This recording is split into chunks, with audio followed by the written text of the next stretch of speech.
Good morning, good morning, good morning. This is the day that the Lord has made. Let us rejoice and be glad in it. I want to share a couple of things with you guys about the things that I've been going through. I'm gonna say for like the last 3 months. I'm gonna stop right there at the last 3 months. Um I moved to a new state um in Nashville. I came here in February. But prior to me coming to Nashville, I was going through some things, and I wanted a different and I wanted a change in my life. And the space and the state that I was in, I knew that it wasn't healthy for me. Even in the state, the physical state that I was in, and mentally, spiritually, and all. And I began to pray, because I know I had fell off from where I was with the Most High, and I know I wasn't in that place with Him anymore. I couldn't feel His presence. I couldn't feel. I couldn't even hear His voice. My mind was so clouded. Um, it was things that I had took on that I wasn't supposed to take on. It was burdens that I took on that I wasn't supposed to take on. Because you love. I mean, you love people, and you want to help. I mean, my heart is so big. I want to help everybody. If I could, I'd save the whole world if I could. But I hate that my heart is so big, but yet that's a characteristic of the Most High. I mean, His heart is big. He loves us. You know, He loves us enough. That He sent His Son to die on the cross for our sins. And so with that being said, I mean, it's natural for a person who loves the Lord and is a God, but not the Most High, but is a God, to love just like He do. And so, we find ourselves being caught up in situations that's not healthy for us, that's toxic for us. And what it does is it drains our soul, it drains our spirit, and it removes us from the place that we need to be in the Lord. So with that being said, I began to pray, and I was like, Lord, I need different. I need to go. I need to be where my blessings is flowing, because where I was, my blessings wasn't flowing. And the sin will separate you from the Lord, from the Lord. Sin will separate you from the Most High. Sin will do that. And when you belong to Him, when you're chosen and called by Him, and you know it, and you know your place in Him, you know your calling, you know the ministry that's on your life. Without Him, your life ain't gonna be. You ain't gonna be happy. You're not gonna be in peace. You're not gonna have joy. You it's impossible. It's impossible.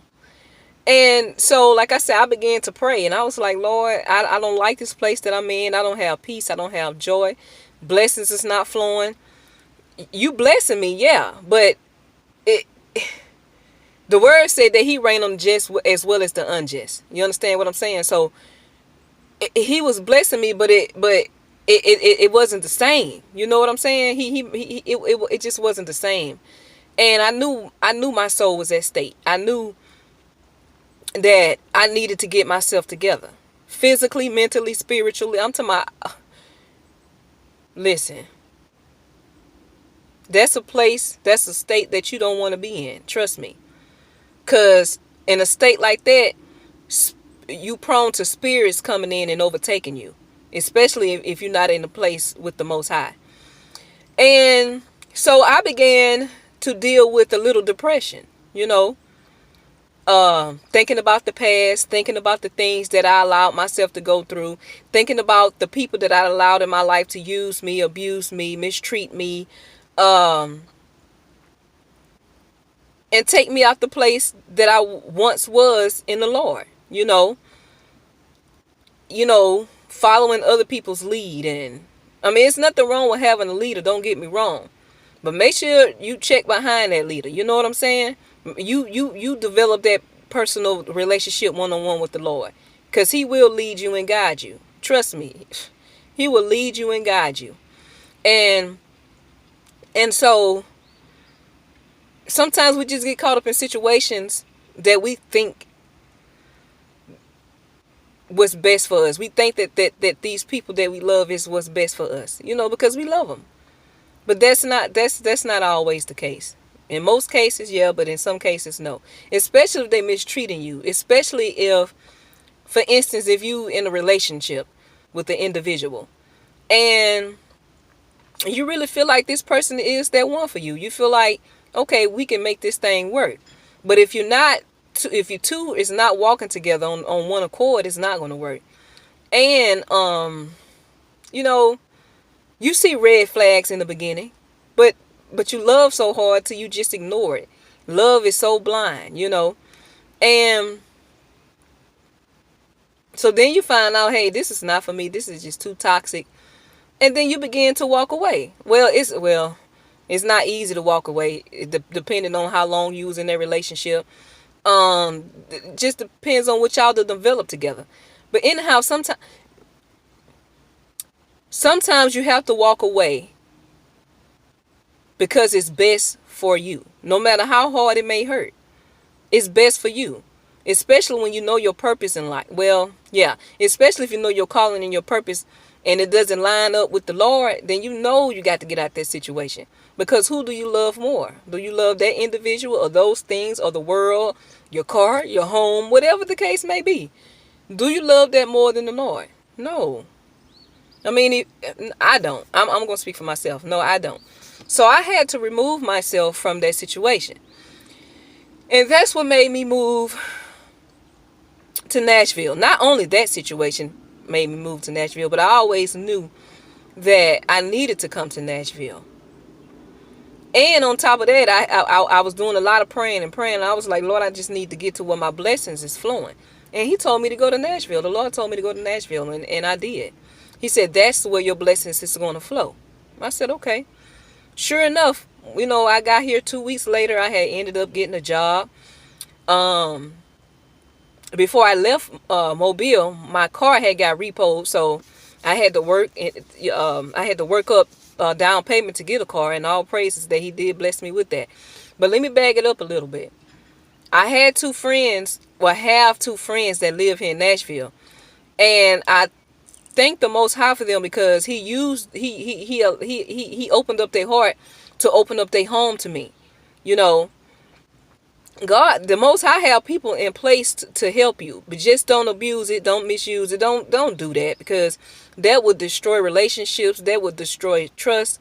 I mean, that you don't know what you may be doing to that individual, you know, as far as doing those things, misusing them, and then, you know, that's not good. So anyway, so now here it is, April, the end of April. 30th, May 30th, something like that. Anyhow, let me bag it up. Moving too fast. So when I got here, I was still in a state of confusion, rejection, I was just in a messed up state. Mentally, spiritually, I knew I still wasn't in the right place with the Most High. So I was praying and crying, praying and crying, praying and crying. And some people think that when you cry, you depressed, but that's not true. That's so not true, because I was one that was so hard in my heart, you weren't going to get a tear out of me. But I have cried so many tears in the last 4 or 5 months. I know I done filled up a whole bucket. Every day I'm crying, and it's not because I'm depressed. It's not. We go through.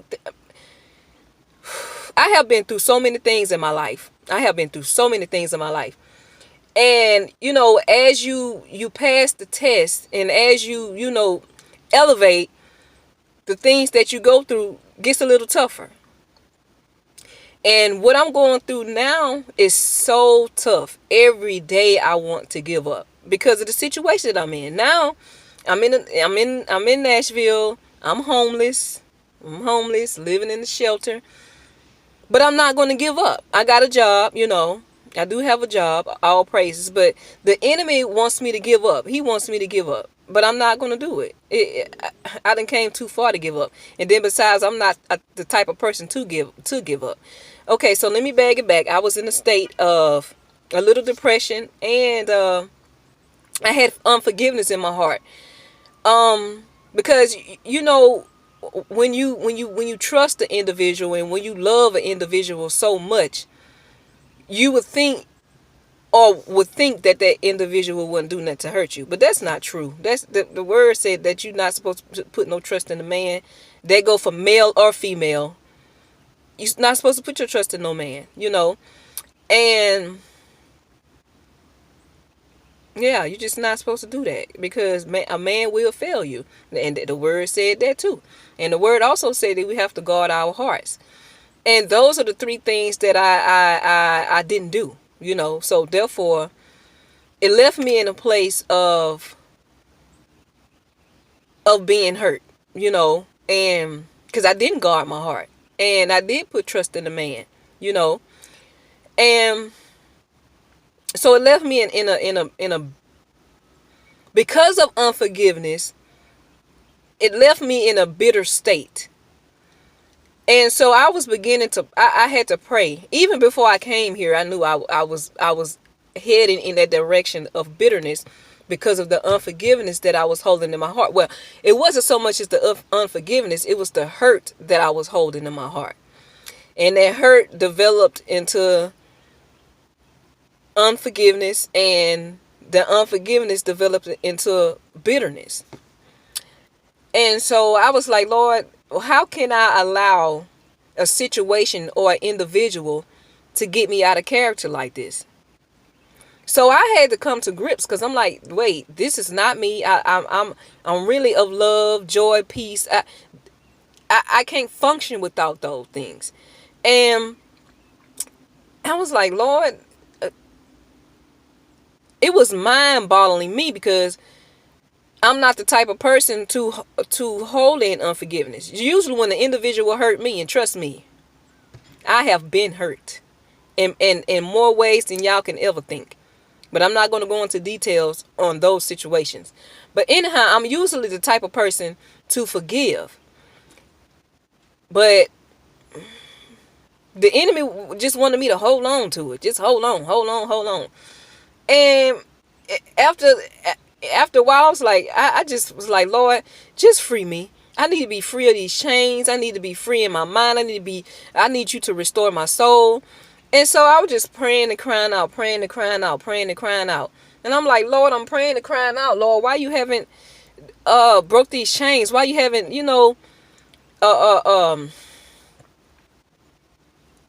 broken these chains and helping me get my mental right. So it wasn't up until this weekend that I got freed. So let me tell you about my testimony. Last Monday, I ended up going to a shelter. And I still was in that state of mind. And I was like, Lord, listen, I can't. It just felt like at that point, I couldn't go no further. I couldn't go no further spiritually. I mean, physically, you're going to move every day. I mean, work, whatever the case may be that you do throughout the day, you're going to do that. But I'm talking about spiritually. It was like at that point, I couldn't move no forward. I was like, Lord, I don't want to be bitter. I don't want to hold in this hurt. I don't want to hold in this unforgiveness. I don't want to hold in none of this stuff no more. I'm tired of holding it. It was a burden. It was chains. I couldn't. So Friday, I had went and sat at the library, to get my thoughts together, to plan out, well, not so much as plan out my day, but to see what my next move was going to be. And I began to pray and cry out. And I was like, Lord, what do I need to do? What do I need to do? Because I was stuck in between. Do I need to go home, go back home, stay here, or just go home and visit and come back? And let me tell y'all something. The Most High had been dealing with me or showing me red cardinals. I don't know if y'all know anything about the red cardinals, the red birds. I call them red birds, but their names are cardinals. And you seeing red cardinals, it means something. It really does mean something to me. And like for the last 3 weeks, I'm going to say last 3 weeks now, but like for the last 3 weeks, every day I had been seeing them. And I was like, okay, Lord, because it was like every time I'll be like, Lord, I can't do this no more. I can't do this no more. He come a red cardinal. And I'm like, all right. That was like, I just felt like that was him reassuring me, like, yes, you can do it. Yes, you can. So anyway, so I was sitting at the library in the parking lot. And I was like, Lord, I was just crying. I'm talking about literally crying tears. And I'm like, Lord, what do I need to do? Because I don't know if I can do this homeless shelter. I just don't know. I had to deal with, still do have to deal with attitudes, the staff with attitudes. It just seemed like they just, I don't know. And then on top of that, you got to be humble to be in this,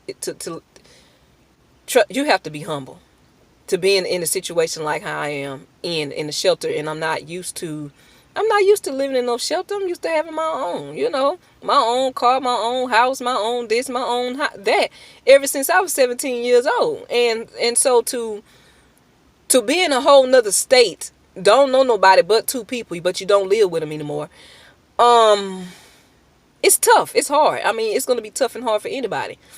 And so anyhow, the Lord had to humble me. But anyway, I get to that humbleness in a minute. So I was praying and crying out, and I was like, Lord, what do I need to do? So he dropped in my spirit to just go home for the weekend and come back Sunday. Oh boy, when he told me that, I was so happy about that, because I was missing home. I was missing my family. My sister had just had a baby. I was there for for the births of the first two kids, and it just felt like I'm not there for the third one, but I knew I wasn't going to be in the delivery room with her, but I did want to be there, for when my niece was born. I missed that because she ended up having a baby a week early, and I just wanted to go home. I knew I didn't want to go home and stay, because that's just not the place for me at right now. I don't know about in the future. I don't know. But I know right now I am where I need to be. And so I went home, and it felt so good to be home. I missed my family. I saw my niece, and I got there that Friday. That Saturday, I said, you know what? I said that next day was Sunday. So Saturday, I was like, Lord, you know what? I don't want to go back to Nashville the same. I said, I want to be free. I said, I don't want to hold in this hurt anymore. I don't want to be bitter. I just want to be free. I said, and I want to reconcile with the individual who hurt me. I mean, because holding on to change, holding on to these type of burdens, holding on to the unforgiveness, and holding on to the bitterness, it's not doing nobody no damage but yourself. You only damaging yourself. You ain't damaging that next individual, because that next individual is now making somebody else smile, while you still holding on to that bitterness and that hurt of what that individual done to you. No, you holding yourself back. I had to come to grips, like, Victoria, you holding yourself back. You holding yourself back from your own blessings, because unforgiveness will stop your blessings. Being bitter, oh my God, that's not a place that you want to be, especially when you belong to the Lord, especially when you want better for your life, especially if you want to constantly evolve and grow in Him. That's one thing that you can't hold on to is unforgiveness, because it will develop into other things. And you're accessible to allowing different spirits to come in, because now they playing with your head. You know what I'm saying? Whew. So anyway, I said, Lord, I don't want to be like this no more. I said, I want to reconcile. I said, the next time I see this individual, I'm going to reconcile. And so I did that. And when I tell you, when I reconciled with this individual, I felt so free. I was free. I was free. No more chains holding me. They wasn't holding me. I was holding on to them. I was holding on to them chains. I was holding on to the bitterness. I was holding on to the hurt. I did that. And now I'm free. All praises. I am free. I am free. I feel good. I still cry every day. That's what I'm saying. Just because you cry every day don't mean that you depressed, because I'm not depressed anymore. You know. But I'm crying because, for one, they're tears of joy, because I have been praying for this for so long. And it's like, Lord, you finally answered my prayers. Even in the midst of me praying, I said, Lord, I'm going to wait on you. I'm going to wait, because we have to wait for our deliverances. We have to be, let me tell you something. Just because we ask the Most High for forgiveness doesn't mean that He's going to do it right then. We have to be granted forgiveness. So therefore, we have to wait on our deliverance. Just because we praying for it today don't mean it's going to happen today. It might. Now, don't get me wrong. I'm not saying that that He don't work right now, because He do. But sometimes you have to wait. Sometimes He want to see how long you're going to wait. Sometimes He want to see if you're just going to give up. And I didn't. I waited and I waited and I waited and I waited until He finally did it. Until I was finally ready to let it go. You have to let things go. You have to let people go. It doesn't matter how bad it hurts you to let them people go. But you have to let them go, because you have to realize that, for one, this person is no good for me. This person is too toxic for me. And then sometimes, people comes into your life for seasons, for more than one season, for 2 seasons, 1 season, or it may be this season and 10 seasons later they come back into your life. But that's just how I've been examining my life and how people been coming in and out. Some people come in and out, and some people just come in and then I don't see them no more. So with that being said, you have to know how to let go. You have to know that your life is still got to move forward. You got to understand that your life is not your life. Your life belongs to the Most High. And with that being said, sometimes we have to let people go. Are you going to follow the Most High, or are you going to follow your own plans? If you follow your own plans, I promise you're going to mess your own self up, and you're going to find that out very quickly. Trust me. So the best thing to do is to follow the Most High. If He tell you to let something go, you have to let it go, because then you're going to be hindering your own future. One thing about the Most High, if He tell you to let something go, or if He allow a person to walk out your life, or if He takes something away from you, you got to know that He got something better. You got to know that. And sometimes we want to hold on to things that's just not beneficial for us in that season. So we have to learn how to let go. It don't matter how bad it may hurt, because at the end, it's gonna hurt you if you hold on to it. Trust me. Trust me.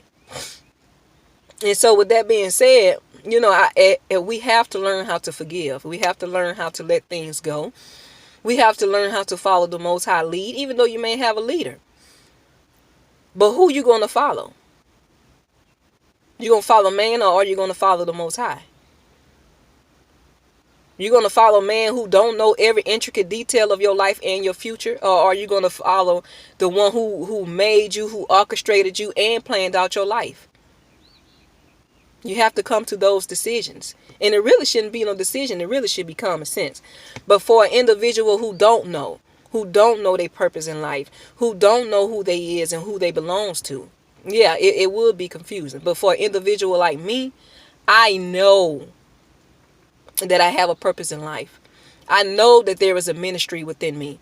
I know that I belong to Him. I know that I'm a prophetess. I know these things. So therefore, it will be a little bit more easier for me to choose who I'm going to follow. I'm going to follow the Most High. Even if it hurts me to let an individual go, you have to. You got to know that He got greater. You got to know that He got better. You got to know those things. And I know those things. You know what I'm saying? And sometimes we want to hold on to the things that pleases our flesh, that makes us feel good. We can't do that. We can't serve 2 masters. The word said that. He said, choose ye this day who you gonna serve. And sometimes, not sometimes, but at all times, we have to make that choice that we're gonna serve Him. Because the word said that He's a jealous God. And anything that you put before Him is your God. And anything that you put before him 9 times out of 10, because he loves us and chastises us, he gonna take it away from us. So you gonna do it the easy way, or are you gonna do it the hard way?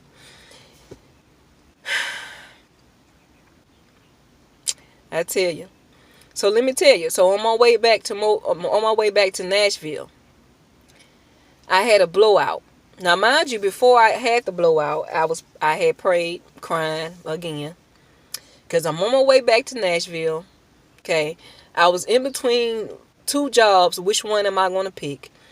And also, I'm coming back to homelessness.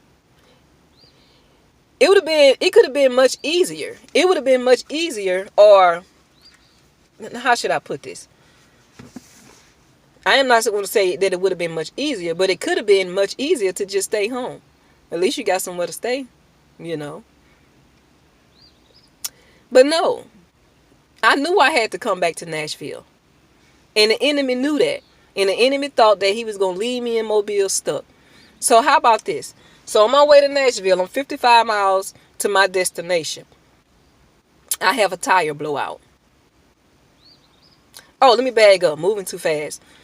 So maybe an hour before the blowout, I was praying and I was crying. I was like, Lord, I'm coming back to the situation. I'm homeless. You know, I don't know which job to take, you know.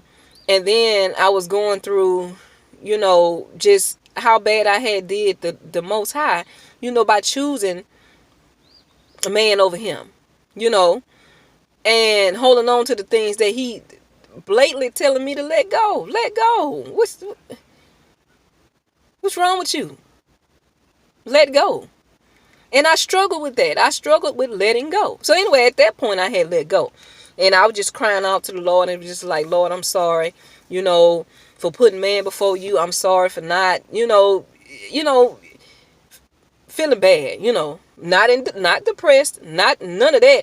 Just thanking him for getting me out those situations, thanking him that he loved me enough not to leave me stuck. You know what I'm saying? Because, like I said, you have to be granted forgiveness. So anyway, I had a tire blowout. When I tell you, I am so grateful and thankful that I didn't have no car wreck, you know, that I didn't lose my life, that, you know, I didn't get hit. I didn't hit nobody. It was cars coming. But thank God for mercy and grace, and thank God for him and his presence, because I know he was there. He was in the car with me. Trust me, he was there with me, because I'm going to make sure that he's with me. And when the tire blew out, I was like, oh, Lord, here go a tire blew out. So I pulled over. And when I tell you, as soon as I pulled over, I seen 3 red Cardinals fly by. I said, all right, Lord. I said, all right. You know, once again, I just felt like that was the Lord reassuring me, like, hey, don't worry. Everything is going to be all right. So I was like, oh, Lord, I don't have much money. The little money that I was trying to hold on to was for my car insurance, you know. And I was like, Lord have mercy, here goes something right here. Let me tell you what the devil did. Now, you know the devil got to come in with his mess too. The first thing the devil did was said, well, you should have let this individual come with you, and you should have waited on this individual, and you should have did this, and you should have did that. And I fed into it. I really fed into it. So the first thing I did was called up that individual and said, you make me sick. Why? What did I do? Because you should have been ready. You know, like that. So then as soon as I got off the phone, I had to quickly snap back. Because you know how the enemy, that thing there is real sneaky, crafty, fast. You hear me? I had to quickly snap back and be like, hold up, wait a minute. Hold up. The enemy is mad. The enemy is trying to kill me. Because for one, I reconcile. I'm not holding on to none of that crap that he want me to hold on to. And for 2, I move forward. I now know that I'm in the right place. You know, I didn't stay stuck. I didn't stay stuck, you know. I reconcile, I didn't stay stuck, and I'm moving forward to my destination. And the enemy was mad about that. At first, I fed into that bull crap that he was talking about, but then I had to quickly snap back. No, that's not this. This is not why you had a tire blowout. No, things gonna happen. Don't get me wrong. But the enemy was mad, and that really made me more rejoiceful, because I'm like, okay, because the enemy ain't gonna mess with you if you ain't living right, or if you're not trying to live right, or if you're not moving forward in your life. He ain't gonna mess with you. As long as you stay stuck, he like, okay, I got you. Let me go on to the next person who's in the headed in the direction, or in the right direction. Let me go on and mess their life up. So with that being said, I had to quickly snap back and be like, oh, all right, Lord. Okay, this ain't nothing but the enemy. And I went on about my business, and I rejoiced. I lost some money. Yeah, fooling with a tire. Okay, I didn't lose my life. All praises to that, because it could have very well have been detrimental. A tire blowout, my car could have flipped over. I could have easily hit somebody. Somebody could have easily hit me. Something easily could have happened. But all praises that it didn't. And,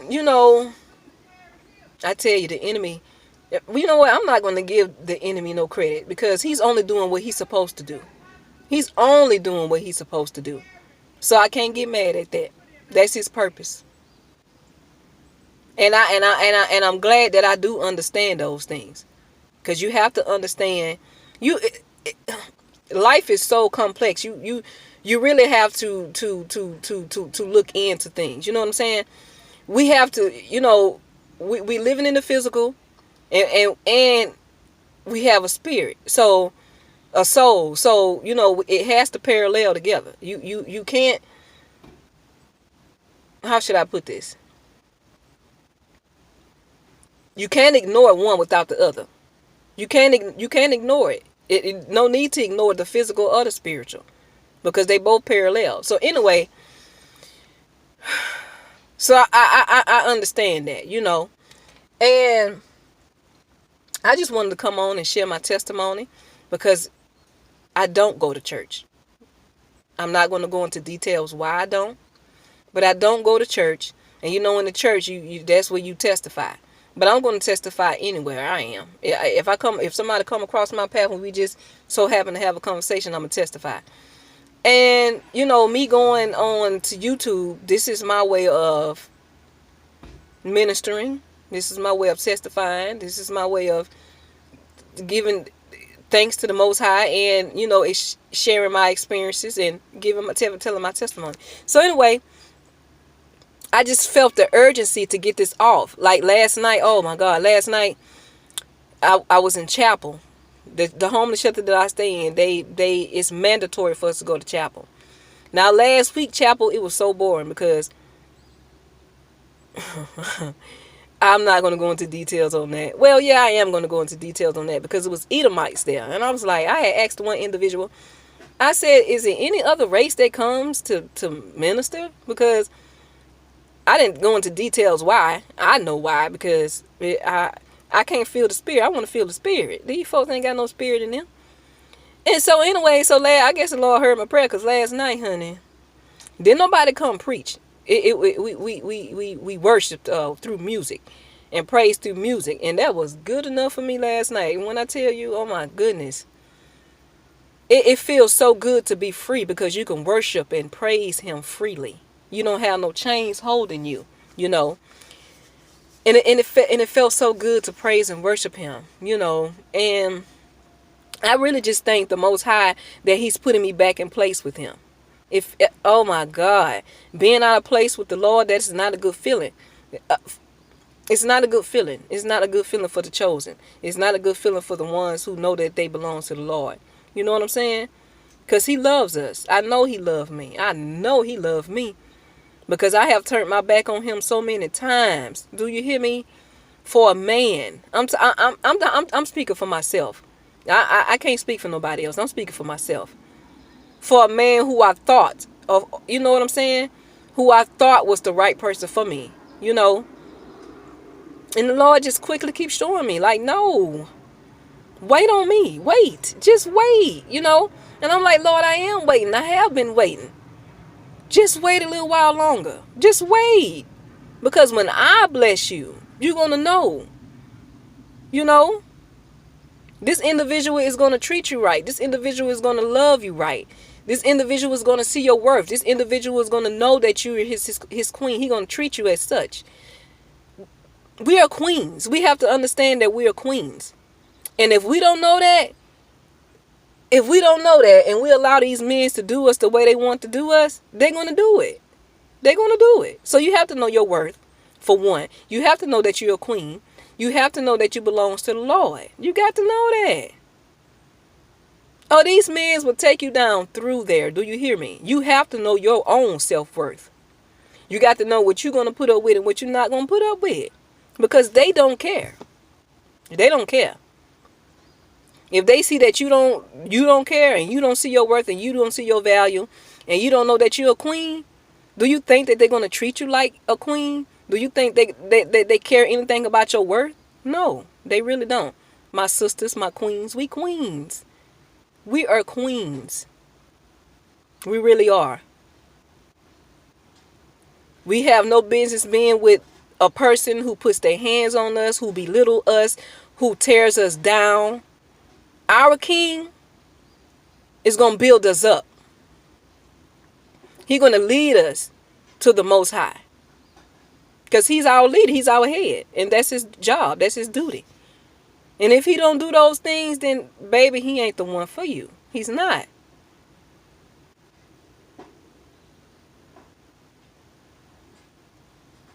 Y'all, people, I have been through some things in the last 2 years. Would I go back through those things again? No. Because I learned. We go through things to learn and experience. I know for me, I can't speak for nobody else, but I know for me, the ministry that's within me, I know the things that I go through, whether if I put myself through them or not. I know it's all for a purpose, to help someone else. Because I know the ministry that's in me. How can I relate or teach or try to tell somebody? How can I relate to a person who did drugs and I never done them? The first thing they're gonna say, well, have you ever done it? Well, how you gonna relate to what I'm going through? You know what I'm saying? So my point is I have to experience things to help others because of the ministry that's within me. That's just how my life designed. Your life may be designed a different way. And just because my life is designed different from you doesn't mean that it's something wrong with me. The best thing that you can do is try to understand. But then again, it's not for you to understand. And I understand that. I understand that people don't understand me. I understand that I am very different, and I thank God for it. Regardless to how an individual may look at me, I don't care. I don't care. Because this is my life. My life is designed way different from yours. And if you don't understand that, that's fine. I don't want you to. My life is cut different. Everybody's life is. Everybody's life is not the same. Everybody is not going to go through the same things in life. Some may not. Some may go through it way before, ahead of time. Some may go through it way later on down in life. But my point is the things that I go through, the experiences that I have to go through, it is to help someone else. It is to help build me up. It's to help build my character. It's to help me be stronger and to be prepared for the ministry that's within me. And I understand that. So whatever it is that I have to go through in life, I want to be able to go through it gracefully. Because is it going to be easy? It might. It might not. I don't know. But my point is I want to go through it gracefully. And I know I'm going to have to go through some things that I just don't want to go through. That's just how my life cut out. I can't speak for nobody else. If your life is going perfectly every day, then hey, kudos to you. But I know for me,